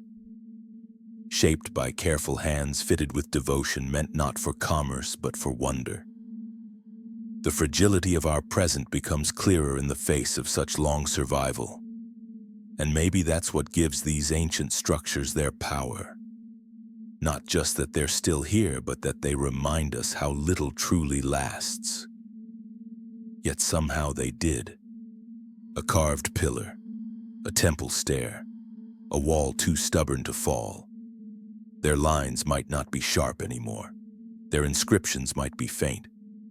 But they carry weight. You can feel it when you see them. Not just the physical weight of the stone, but the emotional weight of something built to endure. They whisper that permanence is possible, or at least that it's worth striving for. And in a world where everything shifts, culture, memory, coastlines, that whisper matters. It tells us that care matters. That craftsmanship, real craftsmanship, carries through the ages, that beauty made with patience, not profit, has a different kind of lifespan. The ocean has no need for these stones. It did not ask for temples. It does not praise their symmetry. But it lets them stay. It flows around them. It buries and unburies them with each tide, and perhaps in its own quiet way it honors them. The sea may take, but sometimes it chooses to cradle. And so, beneath the waves scattered across the world, stand these quiet survivors. Uncelebrated, unnamed, half-forgotten, and still upright, still defiant. Not because they were indestructible, but because someone long ago believed they might be. They lie in silence now, the cities the sea took. Streets that once echoed with footsteps, marketplaces filled with laughter, temples warmed by candlelight. All of it gone, all of it dissolved into sand and memory. And yet the ocean did not erase them out of cruelty. The sea is not vengeful. It is not a thief. It is only a mirror, reflecting again and again the consequences of our choices. There are warnings down there beneath the waves, not carved into plaques or written in scrolls, but in the way stone lies broken, the way walls lean, the way entire coastlines have shifted as if the earth itself recoiled. These are not simply the remnants of the past. They are messages left behind, echoes that call forward, not backward. We are meant to see them. Sunken cities are not just sites of fascination or mystery, they are graves, and more than that, they are testimonies. Each one says something we have tried to forget, that no civilization is too strong to fall, that permanence is a comforting illusion, that water does not recognize empire, religion, ambition, or pride. It rises all the same. The sea has always spoken softly. Its language is rhythm, its voice, repetition. A storm, then calm. A retreating tide, then a return. The pattern never ends. And in that repetition there is instruction, a whisper to those who will listen. Don't build too close. Don't forget what happened last time. Don't think you are beyond nature. But we forget. We always forget. Because the sea changes slowly. It inches forward, then waits. It swells beneath the moon's pull, not with rage, but with certainty. And while we race to build taller buildings and dig deeper foundations, the water simply continues. Patient, indifferent, inevitable. Heracleion was once Egypt's thriving port, full of movement and meaning. It was built on silty land, delicate and beautiful, and for centuries it prospered. But the earth shifted beneath it, the delta softened, and the city sank. We can still see the statues underwater now, perfectly still, as if surprised to find themselves in the dark. And what does Heracleion say to us now in its sunken quiet? Don't forget what happened to me. Pavlopetri, older than the Parthenon, still shows its ancient roads beneath the Aegean, its houses, its courtyards, its dreams. But none of it was built with sea rise in mind. No wall was strong enough, no knowledge was enough. It vanished not with violence, but with steady encroachment. A reminder that what seems eternal is often already fading. Doggerland tells an even softer story, a vast country full of forests and rivers, people and beasts, taken not in a single day but over thousands of years. The water rose, the land sank, and the people moved. Or they didn't. Either way, it's gone. And now, where once there were fields, there is only gray churning water. A silence not of catastrophe, but of slow forgetting. These cities weren't punished, they were vulnerable. And perhaps so are we. Modern skylines gleam along the same coastlines that once cradled these ancient worlds. We build glass towers where temples once stood, run highways over riverbeds older than writing. And still, the sea watches. The same sea. It has not changed. Only we have, more confident, more distracted, perhaps more distant from the earth beneath our feet. But the ground remembers. The water remembers. And somewhere deep within we remember too. Because the pull of these ruins isn't just curiosity, it's something more primal. A shiver of recognition. We look at those submerged columns, those fallen walls, and we see ourselves. Not as we are, but as we could be. We feel, even faintly, that this could happen again, that it is already happening. We hear the sea tapping at our own shores, and yet these places do not shout. They do not demand. Their warnings are soft, like dreams. But the sorrow is there. In the hush of the currents, the way light filters through broken archways, the way every ruin seems paused mid-thought. Like a sentence never finished. Like a life interrupted. What did they think those last moments when the water came? Did anyone believe it? Or did they hope it would stop, that the rains would ease, that the river would recede? Did they carry their belongings uphill, watching their homes disappear behind them? Or did they stay, trusting stone to hold what water would not? Whatever the answer, it didn't matter. The sea took what it would take, as it always has, as it always will. But in its wake, it left something behind. Reflection. Because these cities in their silence still speak. They tell us to plan wisely, to build with humility, to honor the land we build upon, the tides we live beside. They remind us that survival is not about power but awareness, about seeing the signs before the flood arrives. And they ask us, gently but clearly, not to make the same mistakes. We can admire their craftsmanship. We can study their failures. But more than anything, we must listen. Not just with our minds, but with our instincts. The sea is not cruel, it is only honest. It teaches without anger, it erodes without hate, and it buries without prejudice. But if we ignore it, it will speak again. Louder. Every sunken city is a chapter in the same story. And that story is still being written. Whether the next line belongs to us or to the waves is something we have yet to decide. It begins the same way it always has, with water at the edge, calm, glittering, harmless. A line drawn gently across the sand, retreating and returning like breath. The sea does not announce its plans, it waits, and while we build, it watches. The ancient cities never thought they would fall, not Thonis-Heracleion with its processions and gold-lined temples. Not Pavlopetri with its narrow streets and windswept homes. Not Dwarka glowing beside the Arabian Sea. They were too alive to imagine drowning, too permanent to imagine being forgotten. But the tide does not consider permanence. It knows only movement. Now in a different age, we stand on different shores, taller, louder, more crowded. Cities rise along every coastline, towers of glass and steel reflecting the very waters they defy. We pave the edges of continents. We light the darkness. We build where the land feels thin beneath our feet, believing in our mastery of it. And still, the sea watches. New York, Tokyo, Mumbai, Lagos, Jakarta, cities of staggering scale and energy, homes to millions, built by rivers beside bays along deltas, just like the cities that came before.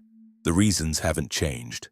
Water connects, water feeds, water carries ships and trade and dreams. But the cost hasn't changed either. Storm surges creep higher. Floodwaters no longer wait for heavy rains. Salt seeps into soil. The ocean rises slowly like memory returning. Jakarta sinks. Venice floods. Miami holds its breath. In Bangladesh, the land swells and swallows with each monsoon. In the South Pacific, villages move inland, not from sudden disaster, but from the slow, persistent tide. 1 inch at a time, the line shifts. And as it shifts, we remember. Because we've seen this story before, carved in stone, buried in sand, submerged beneath centuries of forgetting. The names are different, the buildings newer, but the rhythm is the same. Cities built too close, warnings ignored, water returned. It would be easy to turn this into prophecy, to speak in doom. But the sea does not prophesy. It simply responds. What it offers is not threat, but echo. Look closely and the parallels shimmer. In the shape of a seawall, there's the ghost of a lost harbor. In a flooded subway tunnel, the memory of a sunken causeway. The fears are the same, the outcomes still unwritten. Somehow it feels more fragile now. Perhaps because we know so much. We map the tides, we forecast the floods, we engineer defenses. But there's a quiet tension in all of it. A soft awareness that knowledge does not guarantee safety. That nature is not impressed by design. It's not that we haven't learned. It's that the lessons come wrapped in silence. The ancient cities did not leave us blueprints for survival. They left us absence, empty spaces where life once gathered, stone beneath the sea. Quiet warnings, easy to overlook. And maybe that's why the past still haunts the present. Because it speaks in echoes. Not shouts, not sirens, just echoes. A street in Alexandria disappears beneath rising water. A temple foundation in Miami Beach slips into the salt. A marketplace in Jakarta closes early, tide lapping at its steps. These are not disasters yet. They are the soft preludes. The first few notes of an older song, and beneath them the same question remains. How close can we live to the edge before the edge gives way? The sea does not rush. It does not rage without cause, but it does not forget. Every time we rebuild where water has already claimed, we step into the same story, wearing different clothes. This is not condemnation, it is reflection. Because it's human to be drawn to the edge. To build where the view is wide, the trade is easy, the stories begin. The sea offers more than it threatens. It gives life, not just danger. But it also gives us chances over and over to pause, to consider, to remember. What we do with those chances is our choice. In the quiet of night, when the tide creeps higher on a still shore, it's easy to imagine what lies just beneath the surface. Not just fish and sand, but ruins, pillars, altars, steps that once led upward, now leading nowhere. They're closer than we think, and they are not warning us out of fear. They are reminding us with gentleness that what was lost once can be lost again, that the future is not promised, that even the strongest city is still made of stone. We are not separate from history. We are standing inside it, and the sea, always watching, waits not to take, but to be remembered. Time does not behave underwater. It thickens, slows, forgets itself. When you descend into a sunken city, the first thing you lose is the sense of movement. The waves still push and pull gently, the light still ripples in gold patterns across stone. But nothing seems to change. Nothing ages, nothing hurries. The walls do not crumble before your eyes, nor do they heal. They simply exist, held in suspension. These are the places where the clock stopped. Imagine stepping into a hallway that hasn't echoed with footsteps in 2,000 years. There are no voices, no dust in the air, just the weight of water pressing softly around you. The silence is so complete it hums. You drift where people once walked, where prayers once rose in the heat of sunlight. Now only currents move, brushing past broken pillars, stirring strands of seaweed that hang like forgotten curtains. Here, time is not linear. It is layered. You feel it in fragments. A chipped column, a carved face worn smooth, a doorway that leads to nothing but sand. Each fragment a moment, preserved but disconnected. There is no story left, only the suggestion that there once was one. Everything feels paused, half-breathed, as if the city was mid-sentence when the water came. And perhaps it was. There's something profoundly strange about these underwater ruins. On land, ruins decay with purpose. Wind strips paint, moss climbs walls, roofs collapse, and nature reclaims what it once owned. But in the deep, decay is different. It happens sideways, slowly, softly. A chair may remain intact while the floor beneath it is gone. A statue may keep its form but lose its eyes. Even the air, or the memory of air, feels trapped down there. You can almost hear it if you try. Not voices, not clearly, just the sensation of sound, as if the stones themselves remember what they were supposed to hear. Laughter, music, bargaining, bells, and above all else, the passage of time. But down here it's stopped. The sun rises and sets above the water's surface, but beneath it there is only twilight. Permanent dusk.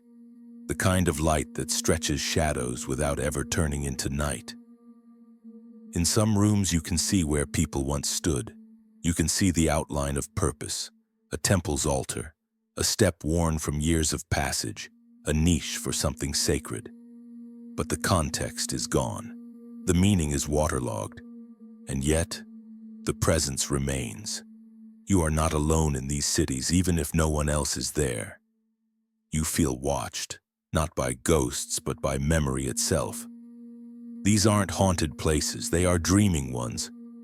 Places not yet ready to be fully forgotten. It is strange to think of a city dreaming, but that is what it feels like, a kind of endless drift between what was and what might still be. You find yourself imagining who lived here, not just in history, but in detail. A woman lighting a lantern at dusk, a child running barefoot across a stone floor, a priest pouring water into a bowl. The sea has taken their names, but not their shape. Their gestures linger, etched into walls and pathways and the rhythm of things. Sometimes the details are so vivid it doesn't feel like imagining. It feels like remembering, as though the city itself is whispering to you, not in words, in texture, in stillness, in the softness of light falling on an underwater staircase no one has climbed in 1,000 years. These cities, Dwarka, Thonis-Heracleion, Pavlopetri, do not feel dead. They feel paused, preserved mid-thought. They are not ruins. They are time capsules without clocks. And if you stay long enough, the line between then and now begins to blur. You forget what century you're in. You forget your own name for a moment. You move through doorways that were not made for you, and still they feel familiar. You press your fingers to stone and think, yes, this remembers, even if you cannot say what it remembers. There is no future in these places, no past either, only presence. A presence stretched thin like mist on a mirror. Beautiful, fragile, real. And when you surface, when you rise out of that weightless dream and return to the air and sky and sound, something lingers. The quiet clings to you. The sense that you've been somewhere you weren't supposed to see. Somewhere the world left behind but never truly lost. Because the cities are still there, waiting, unmoving, unchanged. Where the clock stopped, where time paused to take a breath and never exhaled. There is a different kind of sound beneath the sea, one made of absence. It isn't quiet exactly. The ocean has its own voice, the murmur of distant currents, the occasional creak of shifting stone, the clicking of unseen life moving through the dark. But when you move through the ruins of a sunken city, that ambient noise gives way to something stranger. A presence of silence, not empty, echoing. It is the silence of bells that no longer ring. Somewhere deep beneath waves and sediment, there are towers where bells once hung. They marked time, called people to prayer, celebrated births, warned of danger. Now they are still, either broken, missing, or resting in silt. Suspended in a moment they never got to complete, and yet the shape of them remains. You can still see the arch where they once swayed. You can still imagine the sound. It lives in the mind more than the ears, a tone felt rather than heard. Nearby stairs ascend into nothing. They were built to lead to upper chambers, to balconies that faced the sea, to rooftops filled with sun and ceremony. Now they stop mid-ascent, crumbled or cut off by collapse. You swim upward and are met with only water. And in that incompleteness, something beautiful lingers, a trace of intention, a fragment of meaning. Because these are not ruins of randomness, they were designed. Every archway, every mosaic, every step once had a purpose. Now the purpose is lost, but the form remains, and the form still speaks. Half-buried mosaics lie beneath the sand like forgotten dreams. Their colors faded, their patterns broken. But even now they catch the light. Tiles the size of fingernails placed by steady hands, forming images that no longer have names. Gods with eyes rubbed smooth, animals that no longer roam, stars that once mirrored the sky above. Some are too damaged to interpret, others remain startlingly intact, glowing through the murk with a quiet kind of radiance. You don't need to know their meaning to feel their beauty. It reaches across time without translation. That's what's so haunting about these places. They are not empty. They are full of grief and grace in equal measure. There is grief in the collapse, in the way columns lean without support, in the way walls crack but never fall, caught in some long, patient descent. There is grief in the doorways that lead to nowhere, the altars that no longer hold offerings, the benches that never again feel the weight of rest. But there is also beauty in survival, A vase, whole and unbroken, resting in the corner of a drowned room. A carving untouched by erosion. A single shoe, its straps still clinging, lying alone in a corridor no one has walked for 1,000 years. These things should not still be here, and yet they are. The sea takes much, but sometimes it forgets to take everything. And in those forgotten pieces we find humanity. We find echoes, not of sound, but of gesture, the gesture of building, of decorating, of caring. A temple column wasn't just a support beam, it was meant to awe. A mosaic wasn't just floor, no, it was story. These things weren't functional alone, they were expressions, they were declarations of presence. We were here, we believed, we loved beauty, and now they are silent. But that silence is not emptiness, it is reverence. The ocean holds these pieces like relics. It presses them gently into the earth, surrounds them with water as if to say, this mattered. Maybe not to the sea itself, but to someone once. And because it mattered to someone, it matters still. You don't need to know the language of the builders to feel their intent. You don't need to know their gods to recognize their awe. It's there, in every tile, every step, every line carved into stone. Even as those lines fade, they carry the weight of memory. There is beauty in that kind of survival, and sorrow in knowing it is all that's left. Grief and beauty, always together in the deep, as if the ocean itself cannot bear to let one exist without the other. It is why these places feel holy, even when their religions are long forgotten. Why they feel inhabited, even when no one lives there. The weight of the past has not been erased, only silenced. And sometimes that silence says more than any voice could. Because when you float above a shattered dome or kneel beside a broken wall, the question rises softly in your chest. Who stood here?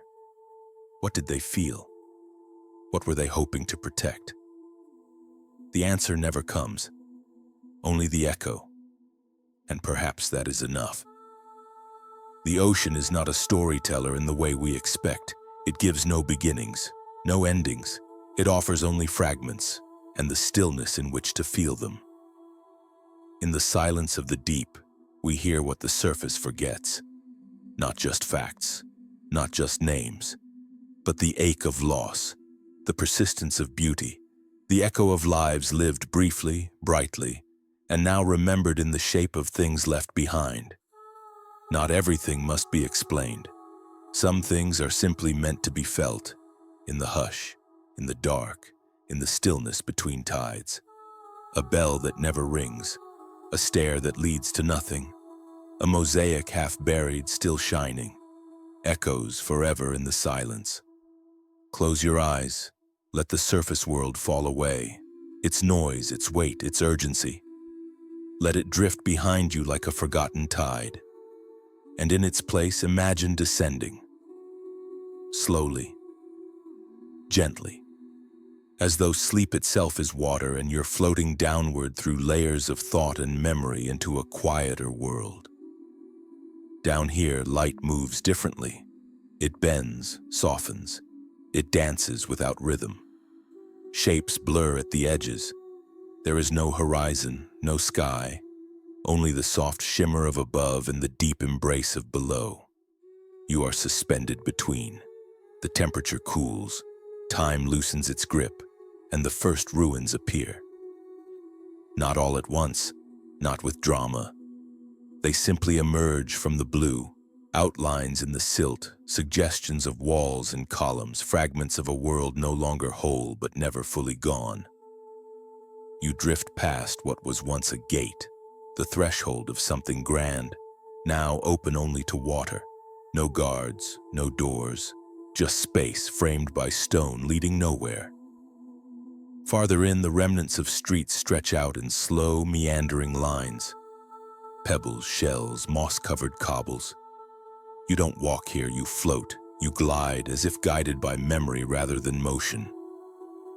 There is no sound but your breath. Even that grows quiet. Your heartbeat slows. Your thoughts soften into dreams. Statues rise through the murk, figures from forgotten myths, half worn by salt and time. One has lost its face. Another still lifts an arm to the surface as if reaching for light it no longer expects to find.